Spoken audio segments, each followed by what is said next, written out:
Tomorrow is St. Patrick's Day, so I am going to be making a St. Patrick's Day themed gnome today. And here's a couple of the gnomes that I made just to show what I'm talking about. So this one's like a nature gnome, garden gnome.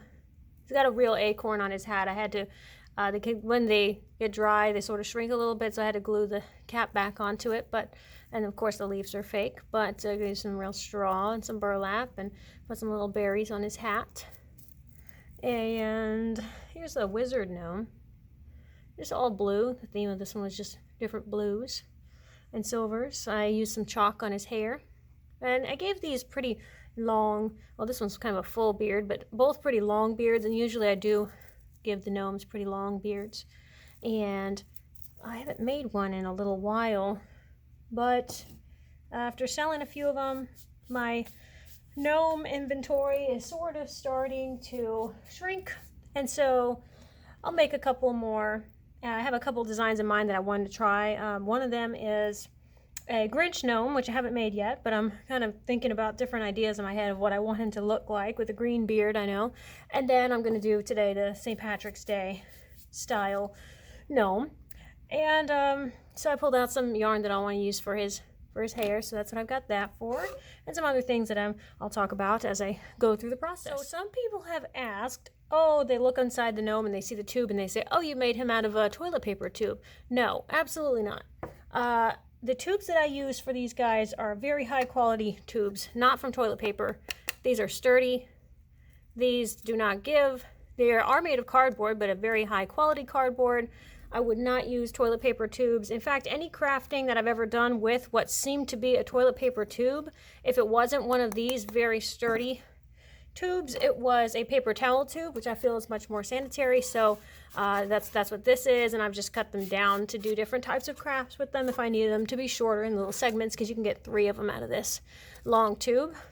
And you can also use some sturdy brown colored cardstock and make your own tubes if you don't have anything like this. So that's an option if you don't save your toilet paper tubes, or for whatever reason you don't want to use them for crafting. You can always just make your own by rolling the paper up and putting a little tape along the edge.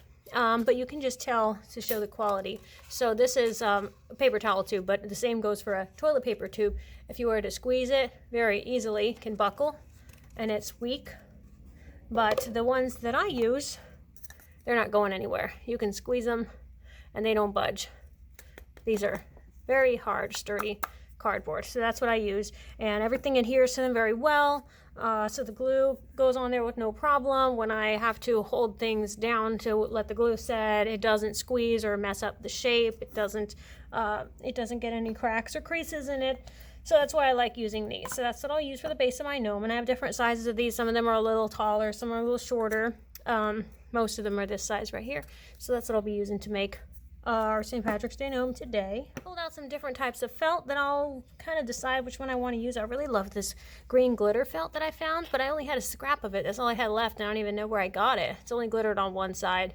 I've usually seen this in the white color felt. They have like a snowy one that has all this glitter on there, but I haven't seen the green before. So this one is so cool, and I wish that maybe I used a little bit of this as an accessory somewhere on him, but I don't know. I don't have enough to do the whole thing.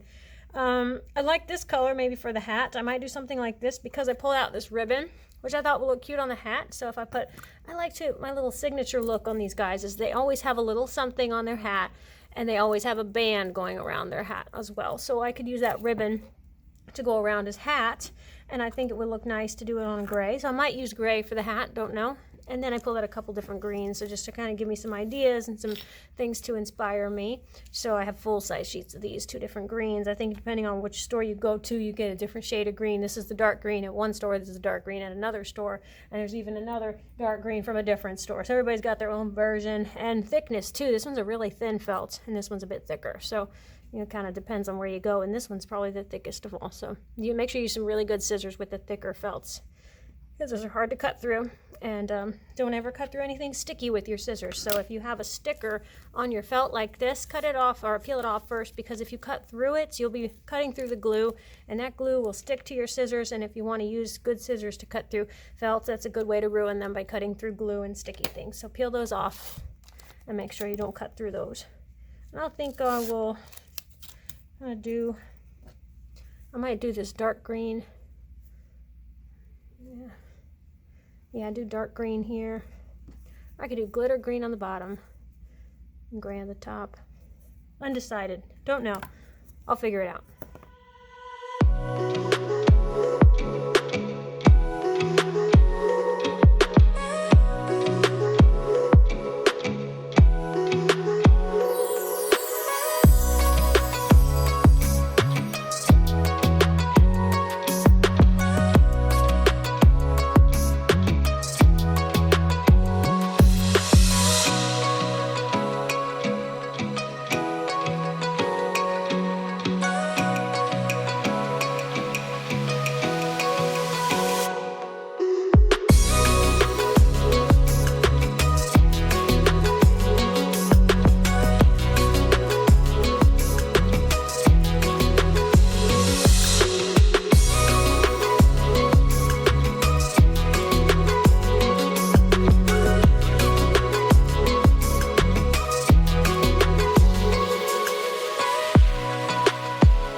The point of the hat done, and you saw me cutting these little slits in there, and that is so that when I go to glue it down, I'll put some glue underneath all these little tabbies, and that will give it something to sit on, so I don't have to just glue right around a thin little edge, because if it was just thinly glued like this, then I'd have to put glue right on this little edge here. It wouldn't be a whole lot of glue to stick it down, and it would probably come off. This way I get to put a whole lot more glue, and I get to know that it's going to be stuck on there well, and I can always trim off the extra later.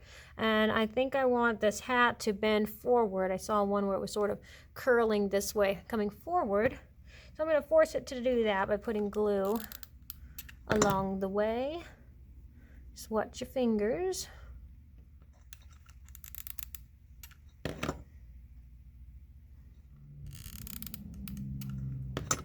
Alright, now we'll get some glue on these little edges here, these little tabbies, and I think I'm going to have the curve of the hat going off to the right, well, his left, our right, and just kind of stick those on there in position where you want them. You can see his nose is kind of covered up by the hat. That's why we go around and trim off the extra pieces of our hat carefully. Well, this part, the hat can look a little funky. It doesn't have to have nice circular shape to it. Well, that's pretty good like that. I just want to be able to see his nose. And I got the crease showing here, but I guess that's okay. Alright, got some pieces where you can see up inside there, but I think our little hat band will cover that up. This way it gives us a place to put the pom-pom on one side, and then the other side can have the little, whatever we decide. I pulled out a few different things here. I've got some clovers and gold coin and some stuff like that. I want this one to have a short beard, so I'm going to trim his beard quite a bit. Remember, you can separate these strands if you want them to be fluffier. You can pull them apart. There's 3 or 4 strands rolled up together in these pieces of yarn. So you can have a nice fluffy beard if you want to do it that way. Oh, that one's real cute. Okay. There's that. And then, I don't know, I pulled out some pom-poms for the end of his hat. I'm going to see which one kind of was fun to me. Kind of like this light green one. I think I'll do that. Right here on the, kind of works out because you put it right on the ugly part of the felt where the glue is kind of still showing and it doesn't look so nice. Put it right on there like that. Sticks pretty easily.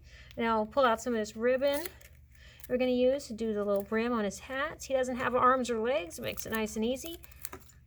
A lot of these little critters that I make don't have arms or legs. See, as long as they have a cute enough face that you can recognize, you don't really need all the other pieces. Just makes it more complicated. Get all my trash out of the way. Alright, so get a piece that's going to be able to go around. I don't know if that's long enough, but we'll try it. I don't want to have too much. Yeah, then you can glue it in little pieces if you need to. Yeah, maybe I will cut this into thirds, roughly. and glued that around. Just have to overlap a little bit to make sure that they all can fit on there, because I don't think this is going to lay flat if I put them all on there at once. Okay, I'll come over here, do the next little bit right here. No one will be able to tell that I broke the ribbon in a couple pieces. Okay. And this last little bit, let's just continue and overlap right there. Okay.